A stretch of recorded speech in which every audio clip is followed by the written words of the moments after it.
Is Mhúsaem Máire Seó Breathnach, Oifigeach Gaeilge le comhairle Cathrach agus Contae Phort Láirge, leabhar meall imeachtaí Sheachtain na Gaeilge sé.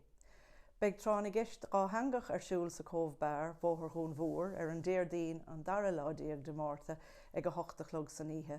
An ócáid seo oscailte don phobal agus beag neart spot dúisina agus príomhrúisina le buachant. Is féidir clárú rih ré trí riomhfosta cheola chuig Gaeilge at waterfordcouncil.ie.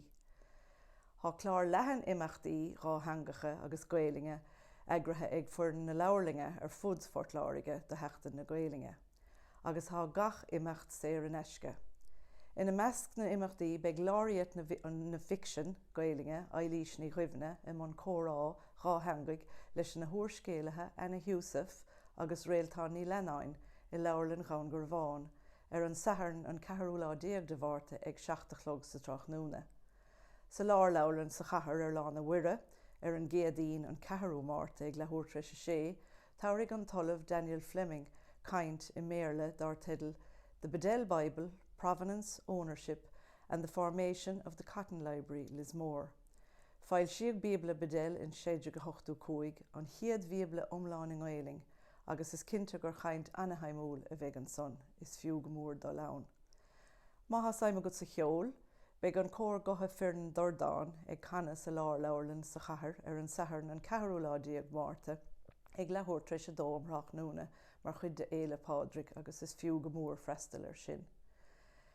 Beag trosanna Dhátheangach treoraithe Mhúsaem na Meánaoise ag ghearnóg na Hardaglaise siúl an déirdaoin an 5 Márta ag cearútra sé héana am lón féstúr ghannacha I Sheachtain. Tá fáilte rih chách a chá spásan na teoraithe mar sin is fiú áirithe dhéanamh rih ré ag waterfordtreasuresbookings.com. Beag an file Joanne McCarthy agus Tom O'Neill I measc na daimhóirí a bheith ag an imeacht spoken word rádí chonal sa chathair an saithairn an 4 Márta le laing dhearra seachtainna féle fádric. Beag an Gaeilge agus an béarla réin le cloisint ag an imeacht seo. Ón 6 Márta raig taispáin for an scanán Gaeilge Báite I movies at Dhún Garbhán. Bhuaig an scanán seo an dúis don scanán Gaeilge is fearr ag phleas scanán na Gailí in 2025 agus bhuaig sé gradam ifte don cheol bonnig. Is fiú go mór dul chun fiochantar.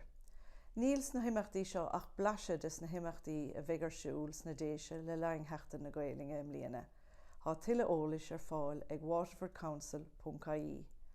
Mar sin, más mian le de chúpla focail a chleachta nó an Gaeilge chluisint, bio, bríomhar, taramach agus bainsolt as na imeachtaí saor an eisce seo de Sheachtain na Gaeilge. Gcór maith agaibh.